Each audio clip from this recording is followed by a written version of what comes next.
Muito bem, amigos telespectadores, amigas telespectadoras. Agora eu tenho a honra e a satisfação de conversar com a presidente do Núcleo de Inovação Social, primeira-dama de Santo André, Ana Carolina Barreto Serra. É a primeira vez que a gente conversa em 2021. Ana Carolina, muito obrigado por me conceder essa entrevista. Olá, imagina, Joaquim, boa tarde, é uma honra estar aqui. Boa tarde também aos telespectadores. Ótimo. A gente conversou um pouquinho no começo do ano passado, conversou durante o teu isolamento, quando você estava no interior também aí, para se preservar, para preservar os outros também, que é muito importante isso. E é óbvio que 2020 foi um ano, eu só não diria que é para esquecer, porque a gente não pode esquecer para guardar lições que a gente teve durante todo esse ano. Mas, com certeza, você tinha inúmeros projetos, alguns foram tocados, outros não conseguiram sair do papel, que é impossível. Agora, para 2021, o que a gente pode esperar do núcleo? Esse núcleo que tanto trabalho importante fez, nós cobrimos lá o Natal de 2019, mesmo em 2020, com todas as dificuldades, teve esse Natal maravilhoso. Eu fui, acho que umas 10 vezes, passear ali em frente ao Shopping ABC, para passar no meio daquelas luzes fantásticas, para filmar, o pessoal gostou muito. Tem muito projeto para 2021, Ana Carolina? Tem sim, Joaquim. Até porque 2020 nos fez, colocar o pé no freio e naquilo que depende de estar com as pessoas, a gente precisa muito aguardar a vacinação principalmente do grupo prioritário, precisa também respeitar as normas de segurança sanitária que a gente tem.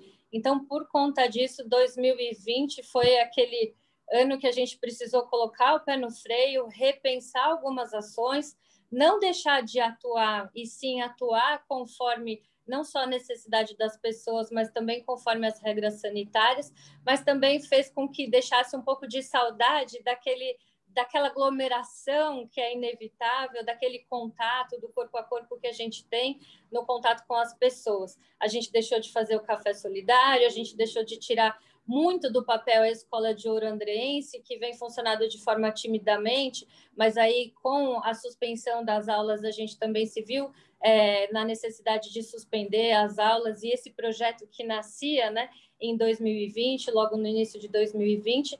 Então, 2021, além dos projetos que a gente já tinha desenhado para começar a funcionar, a gente também tem os de 2020. A Escola de Ouro Andreense é o exemplo clássico. Escola de Ouro. E o que tem projetado para a Escola de Ouro? Eu lembro que eu estive lá no lançamento dela, né? O que tem projetado para esse 2021? Porque exatamente no momento em que se fala muito de desemprego, de as pessoas tendo que buscar uma qualificação para poder gerar renda para a família, para casa, ela tem um papel decisivo, né? Exatamente, Joaquim. Então, por conta já do próprio perfil que a gente já buscava de capacitação profissional, de verificar qual ramo da cidade a cidade se identifica melhor, quais serviços ela presta mais, para a gente poder fornecer justamente as capacitações de acordo com a demanda da cidade. Então, aí foi nisso que foi desenhada a Escola de Ouro. Agora, nesse período pós-pandemia, ela deixa assim, ela deixa não, ao contrário, ela passa a ser essencial para que a gente possa capacitar ainda mais aquelas pessoas que perderam seus trabalhos durante a pandemia e que elas possam se reinventar atendendo as demandas da cidade, as demandas do empresariado. Então, com isso, esse papel de transversalidade, ou seja, de atuação entre todas as secretarias, ou seja, na esfera do desenvolvimento econômico, na área da saúde, na área da cultura, principalmente, o pessoal aí, a gente vê shows, os músicos ficaram sem ter o trabalho, os artistas da nossa cidade.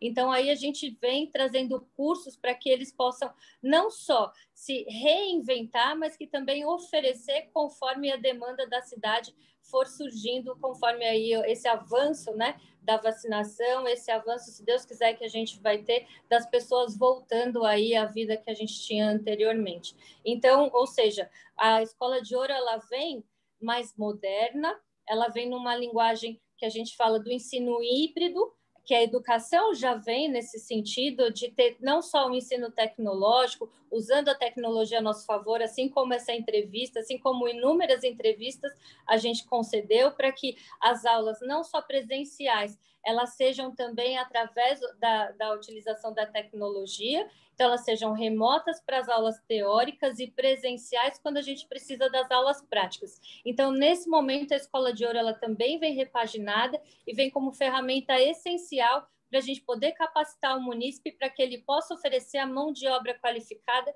que o mercado de Santo André exige.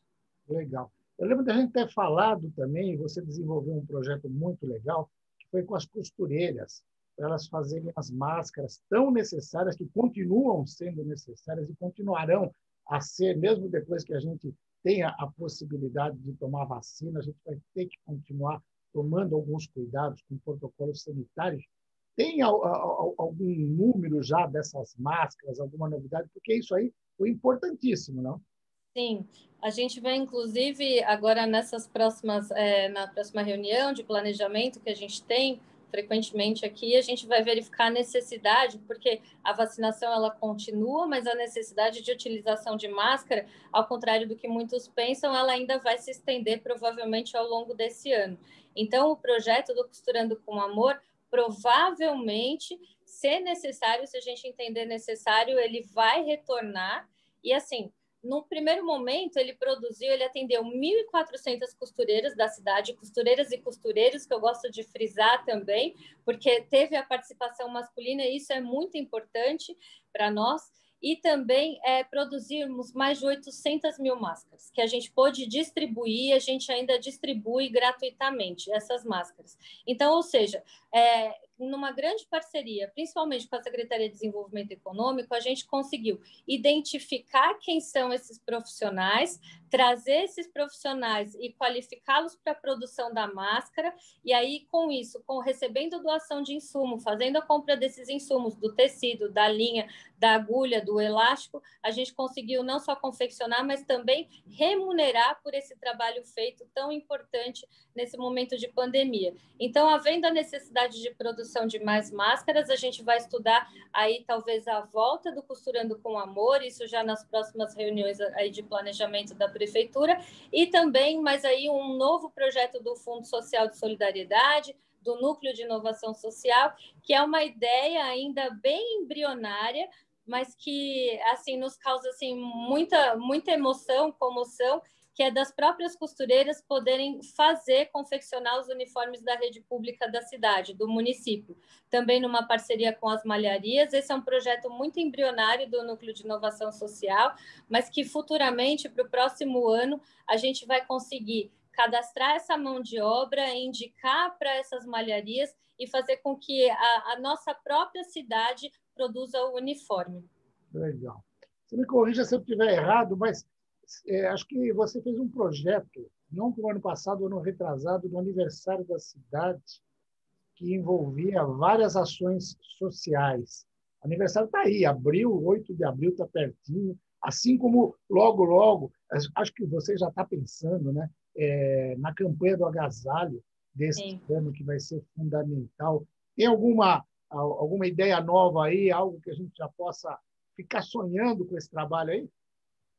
Infelizmente, a Feira da Fraternidade, que foi o grande expoente de 2019, não teve em 2020, muito provavelmente, ao contrário daquilo que a gente pensava, a gente também não vai conseguir fazer agora, nesse primeiro semestre de 2021.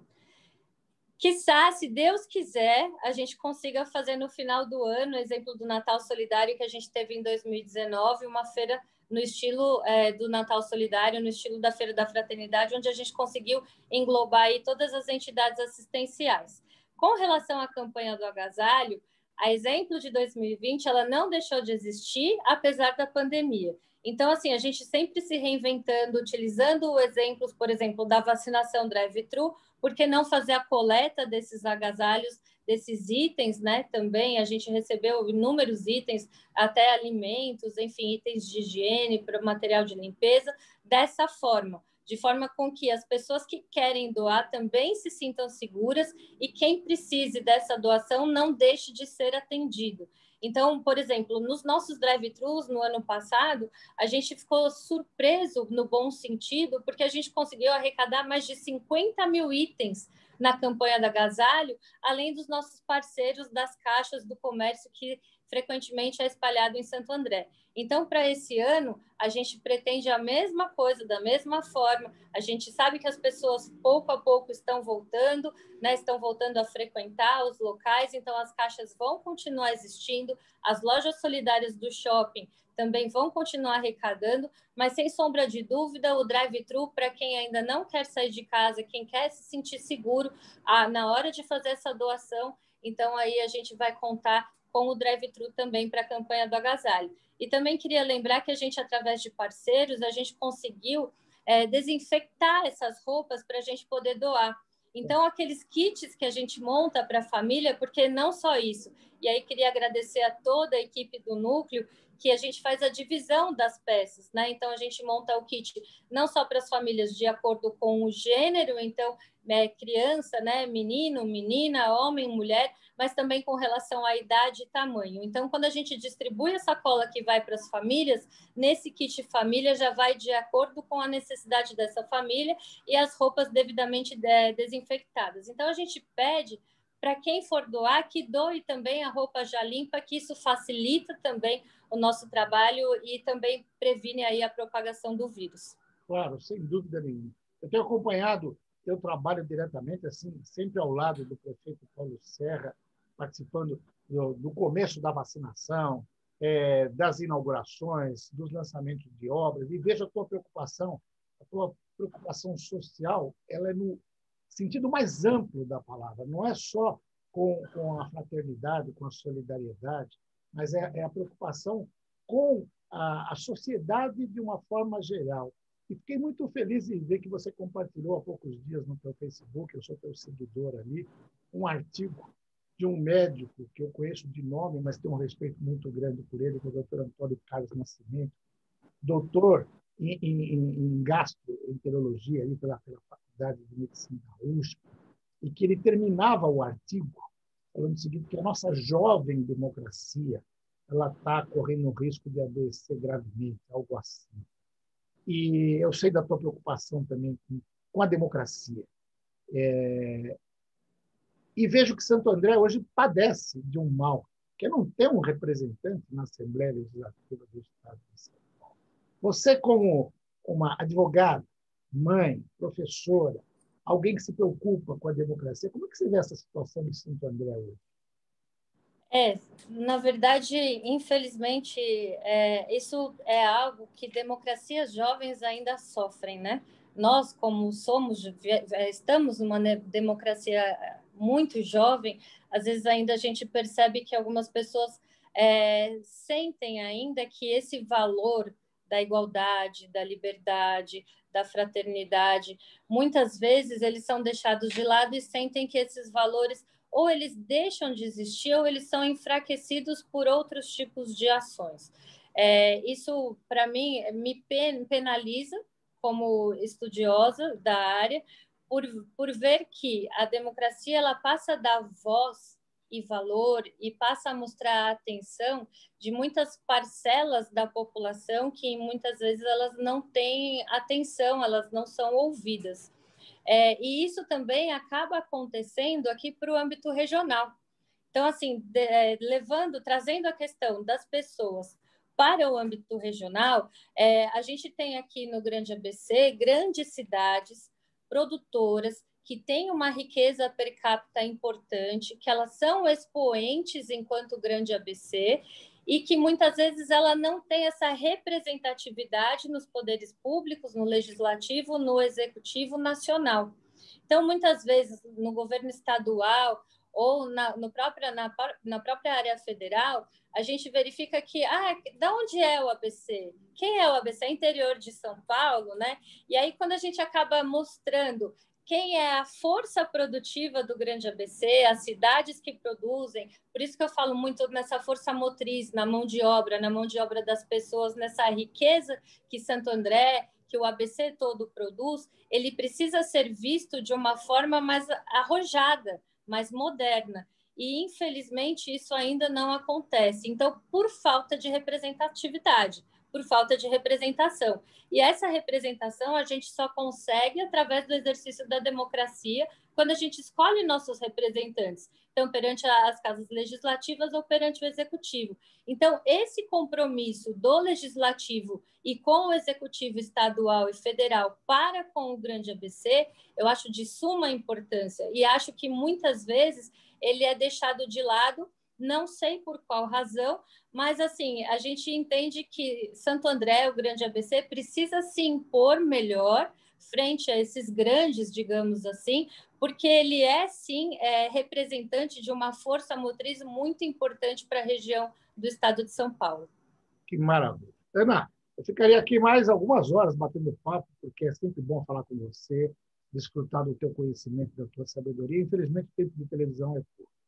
Hoje a gente vai ter que ficar por aqui. Eu quero te agradecer muito e deixar um espaço final, se você tiver algo a acrescentar que eu não perguntei, que você considere importante, fique à vontade. Joaquim, queria muito agradecer esse bate-papo. A gente está sempre aberto a novos, então, assim, na pandemia a gente teve o nosso bate-papo, agora também, a gente está sempre aberto, mas eu queria principalmente agradecer à população de Santo André, porque o trabalho do Núcleo de Inovação Social, ele só funciona se tiver a adesão, a participação da sociedade civil organizada, das pessoas que levam suas doações, não só no drive-thru, mas nas lojas solidárias, e dos parceiros, do empresariado, que muito colabora com o Banco de Alimentos, com o Santo André Solidária e com o próprio Fundo Social. Então, a gente criou um núcleo e sempre pensa no núcleo como sendo essa ligação, esse elo entre quem quer ajudar e quem precisa dessa ajuda. Então, fazendo aí essa leitura, mapeando as entidades assistenciais, as pessoas, como a gente fala, os nossos clientes que precisam dessa atenção maior do poder público, em parceria com as entidades assistenciais que fazem esse trabalho, a gente consegue captar as pessoas que querem ajudar e levar essa ajuda com maior qualidade, com maior rapidez e de acordo com a necessidade das pessoas. E sem a adesão, sem a compreensão dessas pessoas no nosso trabalho, esse trabalho não seria possível acontecer. Então, eu queria, primeiramente, deixar o meu agradecimento não só a você, mas também a toda a população de Santo André, que sempre vem confiando no nosso trabalho e aderindo cada vez mais para que a gente possa mostrar para a população números expressivos.